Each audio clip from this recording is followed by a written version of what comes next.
오픈뉴스 시간입니다. 오늘은 이수아 기자와 함께하겠습니다. 어서 오십시오. 첫 번째 키워드는 뭡니까? 네, 오늘 첫 키워드는 연세우유 하차입니다. 우유가 어디서 어디로 하차를 해요? 네, 31년 만에 주인이 바뀌었죠. 이 아시아나 항공 얘기입니다. 예. 오늘 매각 관련 계약이 마무리되면서 금호에서 범현대가인 HDC 그룹으로 바뀌었잖아요. 이 항공업 경험이 전혀 없는 HDC 그룹이 어떻게 아시아나를 운영할지 기대와 우려가 엇갈리고 있습니다. 그런데 아시아나 매각하고 우유하고 무슨 상관이죠? 주인이 바뀌면서 일어난 소소한 변화들이 있는데 그중에 하나가 포착된 겁니다. 네. 이 HDC 컨소시엄이 우선 협상 대상자로 선정된 지난달에 이 아시아나 기내우유 공급 업체가 바뀌었다고 합니다. 원래 연세우유가 공급했는데 이 메일우유로 바뀐 거죠. 그런데 굳이 이렇게 연세우유를 내칠 필요가 있습니까? 네, 이른바 이 금호 흔적 지우기라는 분석이 나오고 있습니다. 이 아시아나 항공을 인생의 모든 것이라고 불렀던 박삼구 전 금호 아시아나 회장의 모교가 바로 연세대학교입니다. 이 총 동문회장만 4차례 연달아 맡을 정도로 모교에 각별한 것으로 알려졌죠. 그런 만큼 이 연세대가 금호 아시아나와 밀접한 관계라는 이미지가 굳어져 있기 때문에 공급업체에서 연세우유를 뺐다는 것이죠.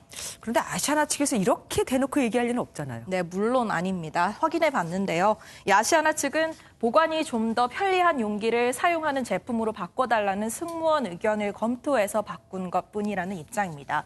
이 주인이 바뀌는 것과는 전혀 관련이 없다고 딱 선을 그었습니다. 우유만 바뀌는 겁니까? 다른 건 안 바뀌나요? 네, 어찌 보면 당연한 수순인데요. 아시아나 항공 상징 마크가 조금 변경됩니다. 이 뒷부분에 있는 날개 마크가 삭제되는 건데 이렇게 되면 저 마크를 사용하는 승무원 유니폼이라든지 기체 외형 등도 모두 새로 바뀔 것으로 보입니다. 다만 아시아나 항공이라는 사명은 당분간 유지될 전망입니다. 그냥 이렇게 단순히 보이는 것 말고도 승객업 입장에서 좀 바뀌는 게 있었으면 좋겠습니다. 네. 다음 키워드는 뭡니까? 네, 두 번째 키워드는 이소룡 무단 사용입니다. 오늘은 참 어렵습니다. 다 뭡니까? 네, 중국 유명 패스트푸드 체인을 상대로 이소룡의 딸이 소송을 한다고 합니다. 이 해당 체인 음식점의 로고가 아버지의 초상권을 침해했다는 건데 아마 로고를 보시면 바로 이해가 될 듯합니다. 여기 남성 캐릭터를 보면은 이 영화 속 이소룡의 쿵푸 자세라든지 헤어스타일과 많이 흡사하죠. 네. 이 거액의 손해배상 청구를 했는데 규모가 자그마치 348억 원대입니다. 이 체인 음식점이 그만큼 크고 유명한 곳입니까? 네, 이 광저우에 본사를 둔 곳이라고 하는데 1990년부터 음식점을 해왔다고 합니다. 중국 전역에 600개가 넘는 체인점이 있는 꽤 규모가 있는 업체라고 하는데요.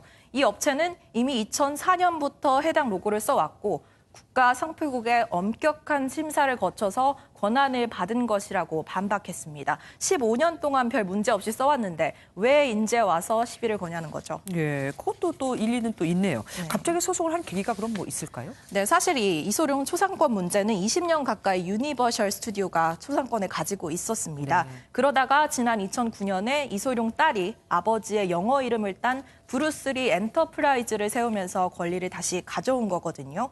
아마 이때부터 뒤늦게 이소룡 초상권과 관련된 문제들을 딸이 직접 관리하게 됐고 이번 건도 뒤늦게 포착한 것이 아니냐는 의견입니다. 이소룡의 딸은 지난 7월엔 이때 개봉한 영화에 이소룡 캐릭터가 건방지게 묘사됐다면서 이 영화의 감독과 설전을 벌이기도 해서 화제가 됐습니다. 돌아가신 아버지에 대한 그런 우려라면은 조롱이라면 화가 날 만하죠. 오늘 말씀 여기까지 듣겠습니다. 감사합니다.